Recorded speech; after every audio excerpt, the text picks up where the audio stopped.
Hello दोस्तों, हिंदी साहित्य channel में आप सभी का स्वागत। आइए आज हम हिंदी साहित्य की लेखन परंपरा के बारे में पढ़ेंगे। हिंदी साहित्य लेखन की जो परंपरा है उसकी कौन कौन सी विधियां हैं इसके बारे में पढ़ेंगे। तो आइए सबसे पहले हिंदी साहित्य के इतिहास लेखन की 5 प्रमुख विधियां हैं।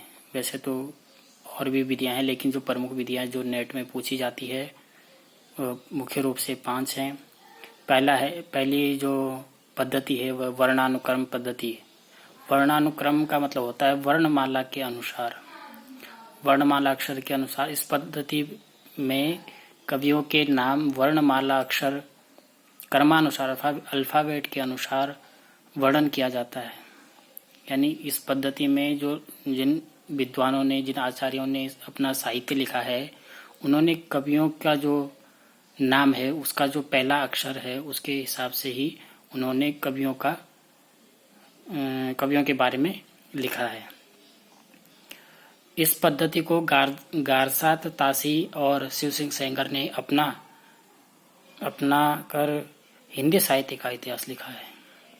जो गारसात तासी का हिंदी साहित्य का जो इतिहास है और शिव सिंह सेंगर ने जो अपना इतिहास, हिंदी साहित्य का जो इतिहास लिखा है, उन्होंने कवियों के नाम के अक्षर को लेकर के वर्णानुक्रम पद्धति के अनुसार अपना हिंदी साहित्य लिखा है। दूसरा है कालक्रमानुसार पद्धति।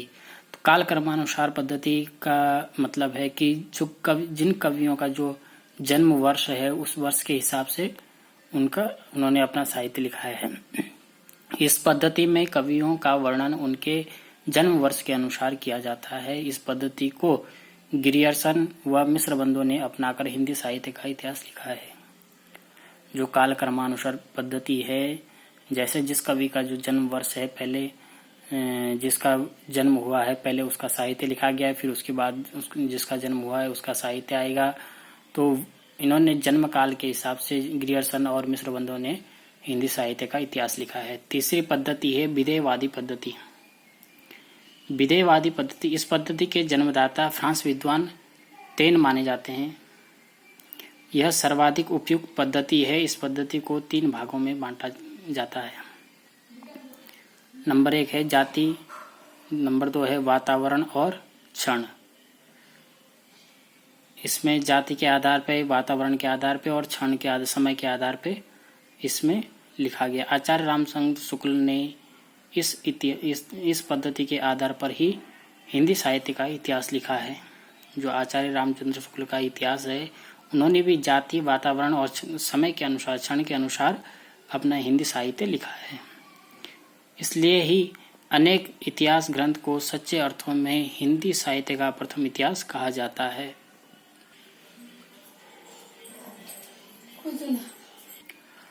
आचार्य रामचंद्र शुक्ल के अनुसार प्रत्येक देश का साहित्य वहाँ की जनता की चित्तवृत्तियों का संचित प्रतिबिंब होता है। आचार्य रामचंद्र शुक्ल ने कहा है अपने हिंदी साहित्य में कि प्रत्येक देश का जो साहित्य है वह वहाँ की जो जनता है, उस जनता की जो चित्तवृत्तियाँ का जो संचित प्रतिबिंब है उस पर लिखा गया है। चौथी जो पद्धति है वह है वैज्ञानिक पद्धति। इस पद्धति में तथ्यों की जांच कर विश्लेषण किया जाता है, फिर निष्कर्ष पर पहुंचकर इतिहास लिखा जाता है। यानी जो साहित्य है उसका पहले जो भी मिलता है उसका पहले जांच विश्लेषण किया जाता है, उन तथ्यों की जांच की जाती है और उस पर विश्लेषण किया जाता है, फिर उसका निष्कर्ष निकालकर उसका इतिहास लिखा जाता है। डॉक्टर गणपति चंद्र गुप्त ने इसी पद्धति के आधार पर हिंदी साहित्य का वैज्ञानिक इतिहास लिखा है, जिसको वैज्ञानिक पद्धति से लिखा जाता है। समाजवादी पद्धति 5वीं और महत्वपूर्ण है। समाजवादी पद्धति, यह पद्धति कार्ल मार्क्स के सिद्धांत पर आधारित है। जो कार्ल मार्क्स है उन्होंने इस पद्धति को लेकर के अपना इतिहास लिखा है। यह पद्धति इतनी लोकप्रिय नहीं हुई क्योंकि यह समाज को 2 वर्गों, शोषक वर्ग, शोषित वर्गों में बांटती है। तो आइए दोस्तों, यह थी महत्वपूर्ण हिंदी साहित्य लेखन की विधियां।